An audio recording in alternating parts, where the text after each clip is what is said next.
Good morning, good afternoon, good evening, wherever you are in the world. Thank you for joining me for this week's edition of the SMIE Consulting Midweek Roundup. It's Wednesday, August 9th, 2023, and today we're going to be answering 3 questions we've been hearing from international educators over the last few days. And it's really good to be back with you after a couple weeks off. I thought I'd be able to do some lives while I was on vacation and then visiting campus at UNLV last week, but it just was too busy and enjoying vacation too much and not have too many meetings when on campus, so I wasn't able to do the lives then. But it's great to be back with you, and there's a lot to cover today.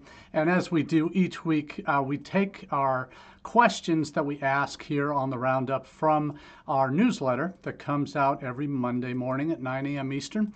If you'd like to subscribe to that newsletter, there's an email version and a LinkedIn version. I'll drop the link to the subscribe page if you prefer the email version. Also put into the chat the link to this week's version of the email newsletter, so you can follow along at home as we go through the different questions today and see where the news stories that are prompting these questions are coming from, and how you can kind of get the next level detail on what we cover here on the Roundup. You can get some of the initial content from the links that I'm providing in the chat. And Jim, so good to see you on. Jim Needham, old friend from Ball State. Glad you're well. And thanks for chiming in today. So good to have you a part of the conversation. So let's get right into it. If you prefer the LinkedIn version, that's actually where the majority of folks the over 1,300 people who now subscribe to our newsletter, get their content for the SMIE consulting newsletter called All the SMIE News Fit to Share. In case you're wondering, SMIE stands for Social Media and International Ed. Those are the 2 foundational pieces of my consulting business that I set up in 2014 and remain a constant part of what I do in terms of the newsletter. That's the theme for that. And then we take elements of those news stories from the social media side, as we're doing today, but primarily the international ed side, oftentimes where those stories or ideas overlap. We cover that in depth here on the Roundup. So let's get to our first question. And that is, how should social media be used to reach international students? And anyone who's known me for any period of time knows that social media is an important piece of how I talk about reaching international students. And it's been a part of my upbringing since the earliest days of social media. And I had the pleasure of being at Ball State, where Jim is conveniently former professor there, connecting from today, where this is in the mid-noughties when social media was just taking off in the United States and globally. We started realizing that social media was a very significant part of the way our current students communicated. And I asked the question one day. I ran an office that was an all-in-one office for international students, recruitment, advising, programming, orientation, everything. In addition to the immigration advising. So I asked some students one time, because we were sending out emails to our events that were meant to help them prepare for OPT or CPT opportunities, those kinds of things, going home for the summer, health insurance issues, all those kind of immigration-related topics. We'd have these emails we'd send out, and we send them out to our 500 international students. We get 5, 6, 7, 8 students show up to meetings. And I was like, I pulled some of our current students in, and I said, hey, we're sending out all these emails about these important events you guys need to know about, but no one's showing up, or very few are. So we're wondering, what are we missing here? Are just people not reading their emails, or are they on some other platforms? What's the deal? And they said, yeah, we're all on Facebook now. And this is 2005, 6, when Facebook was just taking off. And I said, wow, yeah, that's a kind of light bulb moment for me back in the day. Well, everybody has to read their email. It's a university email. They all have to read it. And I realized very quickly from that conversation, yes, they have one, but doesn't mean they read it all the time. So to the frustration of many professors and offices around campus, that we realized quickly social is where they were spending their time. And that kind of made me, as I developed tools to reach out to our current students, I was also thinking, well, college students are college students, right? Wherever they are in the world, teenagers are teenagers. They like the same things in terms of communicating. And this was at a time when mobile phones were starting to explode, where laptops and iPads were just becoming a thing, a more acceptable thing for students and affordable thing for most students around the world. And what I did some research on the topic, and we saw that Facebook in many countries outside of China, even back in 2005, 6, 7, was that's when their social media starts taking off. And at that time, China was doing knockoff versions of our social platforms. They had Youku instead of YouTube. They had Sina Weibo, which was their version of Twitter, and they had also kind of a Facebook version as well, so that I realized social media was the way that students are connecting. So it's become foundational for every place I've been since then in the mid-noughties, whether on the university side, whether working with Education USA advisors around the world, teaching them how to leverage social media to reach students in their markets, in their home country markets, but also how to work better with the U.S. higher ed folks, or back on the consulting side when I set up my company. And that was really foundational to the shift that was happening, I saw, in how students were being recruited, that it wasn't just the in-person fairs anymore, it wasn't all the emails that we send, it had really become this whole new frontier of possibilities for institutions to connect with international students. And that, for the last 15, 16, 17 years, has been a very important part of how I communicate, not with only students through work, but also through helping my colleagues see the value of how, and like we do here with the Roundup, through LinkedIn, my LinkedIn company page, my LinkedIn profile, our YouTube channel, our Twitter feed, Facebook page, all of them for SMIE Consulting are simulcasting this live chat. So this is something that is a real value for me in terms of how I approach what I do in international education, and I help colleagues from other in recruitment and on the student services side, just figuring out ways to find out where their audiences are spending their time and how you can better communicate with them. So that's kind of been my philosophy for a number of years now. But how should social media be used to reach international students? It absolutely has to be used. And each country, each demographic potentially within a country will use social media differently. And it's understanding the nuances of the different platforms, where in the past it was all these one-to-many platforms with Facebook and YouTube and Twitter, where you'd throw your messages out into the ether and hope they connect. The ability to target messaging on videos, on posts, on ads has allowed social media to be much more granular in terms of its reach, in terms of how you can get your message out in front of students.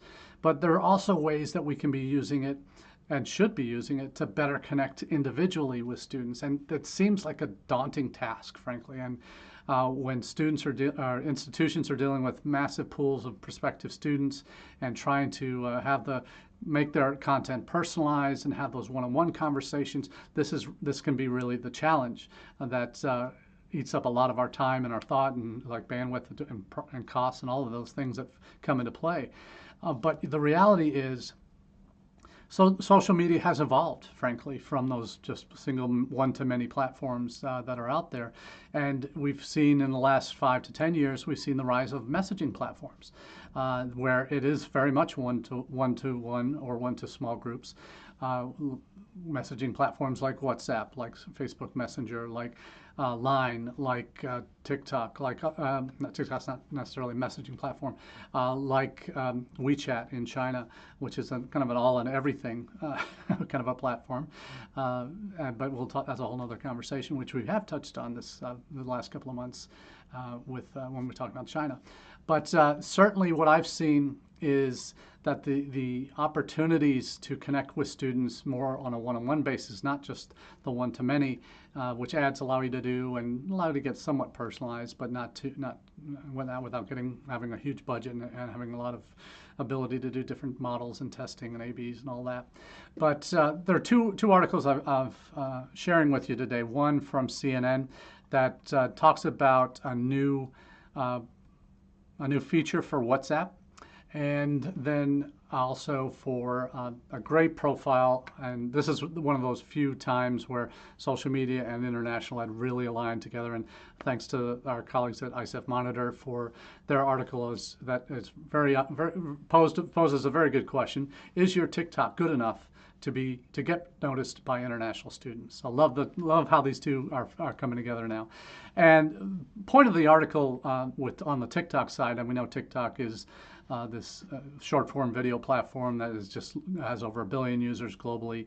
In addition to the original parent company of TikTok in China has their own version of it. Very different version, frankly, but the concept of short form video. What TikTok has certainly taught us is that beyond all the politics that are still involved in the use of TikTok at public institutions in a number of states, about half the states in the U.S. don't allow public institutions to use TikTok for university business. We do, thankfully, in Nevada. We have two UNLV teams, one that's a institution-wide TikTok team and one that's specific to admissions. That's primarily undergraduate admissions focused. But that platform is run by our students, particularly the UNLV admissions TikTok team. So they are doing their versions of the latest internet trend or the TikTok trends or the latest songs, and doing versions of that relate to some aspect of life on campus. Always taking different areas of campus that they'll shoot their videos in. So those, I think, are what prospective students want to see. They don't want to see and hang out on an institutional TikTok page and watch your testimonial videos or the tours of your facilities. There are other ways that they can do that, and that's all great. But that's not going to be where the most eyes are going to get on your content. It's when you're resharing your students' TikToks. You're resharing their top moments and their best, most viral content that they've had, because that's what they want to see. And the ISF article does make this point very clearly. And I loved the phrase that they had in the article. They have two main points: that let your students intrigue other students about your brand. Don't let yourself be the one doing it, because it's not a place, TikTok, and the article makes this point, TikTok is not a place for overt marketing. Lots of other channels for that. And really, current international students need to be part of the answer here in terms of what content that they have. If you've got any savvy creators that have good audiences already to repost their content through your channel, that's a good thing. And that's the second point that the ISF Monitor article mentions: repost. That you might not have the time to do a lot of original TikTok videos of your own, and that's why reposting others' good content is where you might get some traction. And the quote that I love, that I was looking for as we're starting this off, is that what it is for students, it is you can't take it's on TikTok especially. It's not. On TikTok, you have to be fun, right? You can't spend money just to blow out a message that you've got going out on other platforms. And frankly, you can't take yourself too seriously. And if you do, and that's the way you come off, they're going to swipe off you, swipe right. But swiping right is not always good. Or actually, swipe up to get to the next video, right? So that's the piece that I really think is important for us to use, because we don't really think about that as we want to tell them what's important, that we need to be really spending the time getting to know our audiences and what their interests are, what's funny to them, and that's where you connect with them. So the line is, students watch other students on TikTok. They very rarely watch institutions. They're looking for authenticity and reliability, not a brochure. Perfect. Love that line. because that really talks about exactly what we say is you find students where they are, and when they're on certain platforms, they're not looking for heavy stuff that they can get on a long form YouTube video or a post on Facebook. They're looking for or a live chat event that's going on somewhere. They're looking for fun. They're looking for the students that they can identify with when they are looking at university brands, and they are looking for people that can help tell the story of what it's like to be a student on your campus. And that's something we talk about all the time on this channel here is having your current students be your best advocates, because they are. And managed well, they can really turn your what would be boring brochures into something much more impactful and engaging for prospective students to see in terms of who you are as a campus, what kind of students attend your institution. So love that article from ISEF Monitor, so I really appreciate them doing that. The other is a real direct feature that I think, I know I'll be off to India in about 10 days for recruitment efforts, doing some fairs through our agent partners, attending a conference. But India is a country where WhatsApp rules, and that's how everybody communicates. I got that last fall when I was in Latin America, spending time in Mexico, Costa Rica, the entire Latin American region. WhatsApp dominates how they communicate with each other, and that's one-to-one really, or one to small groups. And what WhatsApp has unveiled is a new video messaging feature, where you can now record short form video up to 60 seconds long, and that you can send out to folks in your messaging pool. So I know one of the things that I'm encouraging our admissions office to do in the coming year is to embrace these kind of messaging tools for international purposes, not necessarily for domestic, where they have tens of thousands of inquiries and prospects they're dealing with, but for our international audiences. For example, I'm going to India. I'm going to be meeting with hundreds of students over the course of a week to 10 days, and that's something. Now I know I'm going to be capturing WhatsApp numbers from them. They're going to be having mine. If they pick up my business card, they're going to be in communication with me. What I'm going to do is I'm going to drop them into a WhatsApp group for students that I met at the fair, and I'm going to send them a message from that fair. I might do it on a one-on-one basis as they make connections. I'll send a quick video back out. I'll use the same video that I recorded for one. Say, oh, it was great meeting you at the fair. I hope you got a chance to get the information you needed about UNLV. You got use the QR codes to register to get more information on academic programs you're interested in, to get into our workflow, our communication flow. But sending out that message to them, video format. They've seen me before at the fair where they picked up my brochures or flashed our QR codes. We got on their radar. I want to encourage them to continue that journey, and using a short video message right after I've met them, within a day after meeting them, I can spend the time after the fair to really put them into a list, get that out, and hopefully make a positive impact in pushing them along in their journey towards finding us as an institution. So great couple articles from ISEF Monitor and CNN covering those two pieces about TikTok and WhatsApp. So really grateful for those two, showing you how you can use social media to reach international students. Very different ways, very different formats. And knowing the differences is a real challenge, and you have to keep your mind and your mind open to the possibilities. Keep your ear to the ground. Subscribe to our newsletter so you can get the content regularly as to know what the new trends are, and listen to the roundup when you can. So you'll hopefully be right up to speed as to all the different trends we're seeing around the world. Now, moving on to our second question: why retention matters most internationally.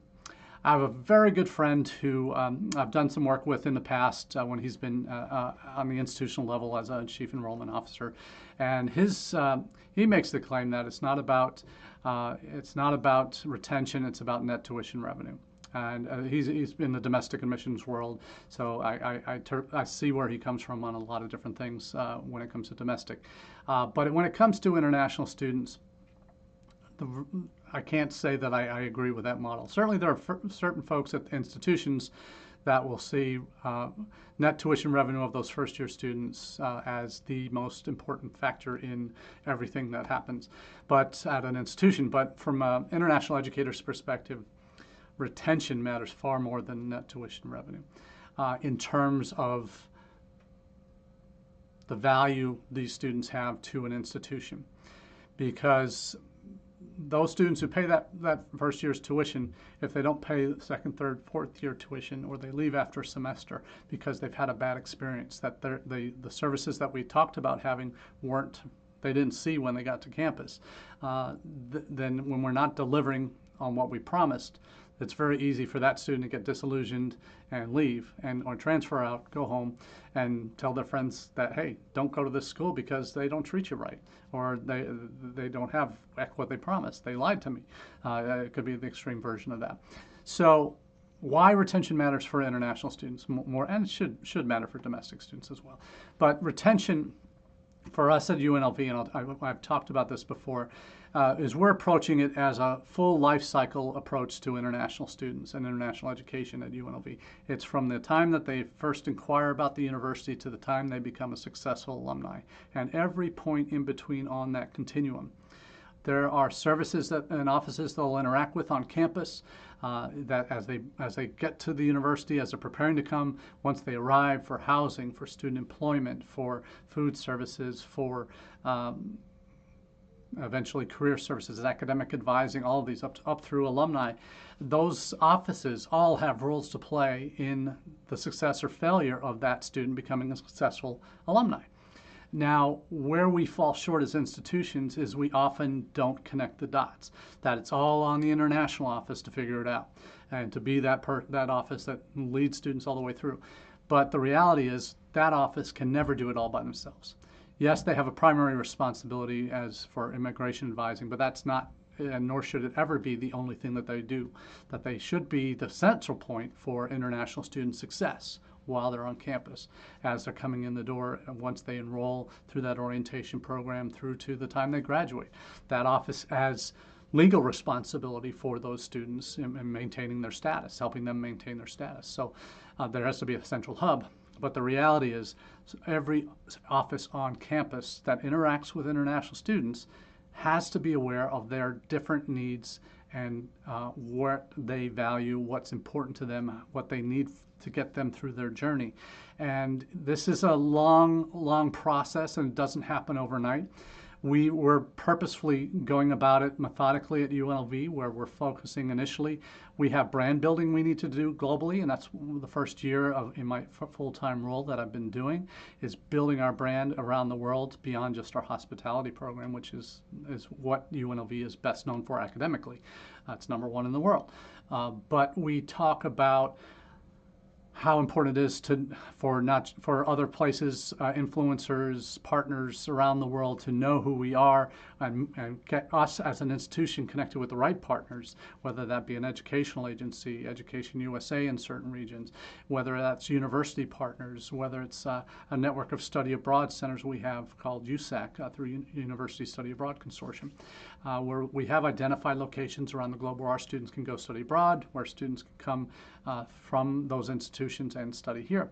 So working with established networks of partners, expanding our brand out into the wider world, and focusing on key markets where there are obviously numbers that we can generate. That's all part of the larger plan. But to be perfectly honest, I'm a one-person operation in terms of recruitment and programming, or recruitment and partnerships in terms of setting up that international infrastructure for us to get noticed and engage with partners.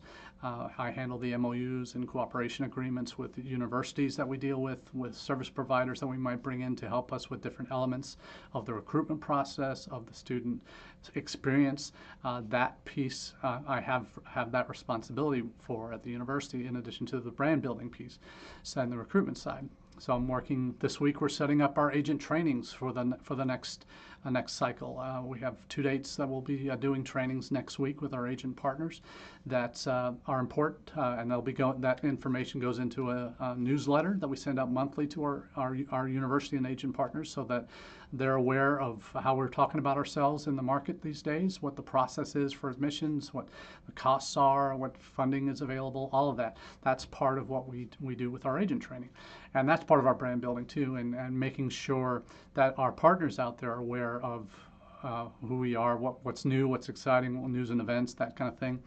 But the retention piece ties into that because our partners overseas that helped us recruit these students are also the ones that are recruiting future students. So once the students arrive on campus and they're having good experiences, hopefully they're telling their peers back home, hey, get connected with UNLV through this agency. And it's a mutually beneficial operation when everything is in alignment and everybody is communicating effectively across campus and globally through partner networks. So that's what we're really focused on building, and part of that has been building up our International Student and Scholar Services team so that they have the people to handle what will be an increased number, significantly increased number of new students coming in the years to come. But we know that we needed them in place first before we really open up the floodgates, because that helps us align other offices on campus like housing, like student employment, academic advising, career services, and alumni offices that can really be better prepared to handle the volume, be better aware of the various issues that our international students are facing, and really provide a clear message throughout that, hey, international students, you're valued. We want you here. We're so glad that you are a part of our community, and here's how we're showing that love. And that's an important piece, I think, when we talk about retention. I did a webinar this past week with AIRC, through AIRC with some really impressive colleagues that talked about the realities of, and there were a couple of agency partners and myself and one other university partner, community college, Shoreline up in Seattle, and we talked through what retention means from our individual perspectives and how we're each within our individual worlds are managing the different pieces of that process for international students to make sure that their experiences are positive, that they're engaged while they're on campus, that they see value, and they feel like they are a part of a larger community and are given opportunities to grow and truly become who they're meant to be. And that's successful alumni. And we all want that. And we all have our different ways of manifesting that in terms of how we talk about our programs, how we talk about campus life, all of that. How we talk through that with prospective students is also important. And I think that's a message that in our trainings we try and communicate to our partners, our agent partners around the world, is it's about the community here, and that it's not just about me as a global recruitment director. It's working with our individual admissions teams, working with our student services office once they've been admitted and get their I-20, working through the pre-arrival process, working through orientation and getting engaged on campus through other offices. And yeah, the international office will be the entree to everything on campus once they arrive. But we all have our roles to play, and that certainly became clear in this webinar we did last week on the importance of retention. So definitely recommend, if you're an AIRC member, I know you can get that link from them. It'll probably be going out in upcoming newsletters that they send out. So that kind of communication is just so vital to ongoing success in making sure your international students not only matriculate, enroll, but become successful students while they're on campus, and even more successful alumni once they've graduated. So that leads me nicely into the final topic, which we'll just touch on briefly, and it has to do with what do financial verification documents mean to you? Now, this may seem like a fairly simplistic question. Well, it's the way students show that they have the funding they need to meet the requirements that our federal government says. We need to document that they have the funding before one of the things they have to document before they'll be able to get a visa. So we've all been on campuses, I certainly have, where students have got their bank statement together, documented all the funding, submit that as part of their application. We review it. They're academically admitted. They've got a little scholarship, but they've got enough funding from their parents or other sources to cover the cost for at least that first year. So that's what allows us to issue the I-20s once all the other academic criteria have been satisfied. So we do that. We send the I-20s out. They go apply for their visas at the U.S. consulate or embassy in their home country or wherever they're living. And then the consular officer who reviews their application might ask questions about where their funding's coming from, all of that. And then they get their visa and are allowed to enter the country. But we've all been on campuses where students have documented all that funding. They get to campus and all of a sudden they arrive and they plead poverty. They'll come up with some story. Sometimes it's legit, most of the time it's not. But basically what's happened is that money was pulled together for that bank statement to be issued.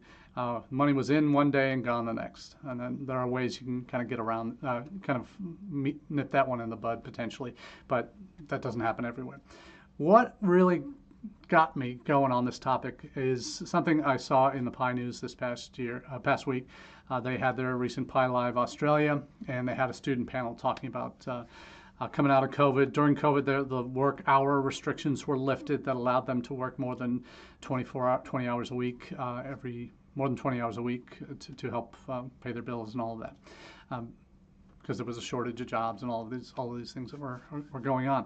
And coming out of COVID, those hours have been rolled back, not all the way back to 20 hours per week, but to 24 hours a week. And one of the focuses of this panel was, hey, we need to work 40 hours. We can work more than 40 hours a week. If I were back home, I'd be working 40 hours a week. Why can't I work 40 hours a week here? So this was the kind of the tone coming out of this panel, and what they call the realities of student life exposed at Pi Live Australia. And there were 25 students from 20 countries that were at a roundtable session for this event. And one of the students that says, in our home countries, we work more than 40 or 50 hours per week. The math is clear, and the Australian government should know that we can work and we can complete everything in our school because we are hard workers. And right now I'm working 24 hours. I'm earning Australian dollars 750, where my fees for my schools are $350 plus my rent is $350. That allows me with $50 to survive, buy foods and pay for meals. Do you actually think I can do it? It's impossible. So here's what I don't get.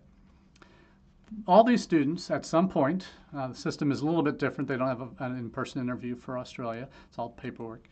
At some point, those students had to submit financial documents, show that they had funding for their studies for that first year at least. And all of a sudden, they get here and they have to work more than 24 hours a week to be able to pay for all their expenses, including tuition. In the U.S., we can't. Even though their international students are allowed to work 20 hours a week on campus while school is in session, 40 hours a week during vacations, we can't include future work that they're going to be able to do in the funding that they have to show. I don't know if it works differently in Australia, but my guess is it doesn't. But what I can say is what these students are saying is ridiculous. It may be their reality. They think that they just got in the country through hook or by crook, and got their money together for the bank statement that the institution needed to be able to issue their letter of admission. But it doesn't matter once they're in country. They should be able to work as much as they can to pay for their bills, including tuition, even though they already said they had money already to pay for it all. So this is where my disconnect happens, and my sympathy for them is basically zero, unless there's been this massive situation that occurred with whoever was supposed to be their sponsor and they've died, or currency crash, and that happens. I've had that legit happen at many institutions. But if having that financial requirement doesn't have any meaning at all, then is that just a pro forma thing we throw out there? I don't know. But this is something that I don't have a lot of sympathy for what those students are going through, and to be able to come into a country where you said you have money for your studies, and then basically you say you can't afford to pay your bills unless you work more than 24 hours a week. I think it stinks, frankly. I don't have sympathy for it, but that's just me. But thanks again for being a part of the conversation today. I really appreciate you being here, and thanks to those of you who are watching live. Always good to have you a part of the conversation. So until next time, which will be coming to you one more time before I head out to India in a couple weeks. So we'll be back next week from the home office. So look forward to chatting with you again soon. Thanks very much.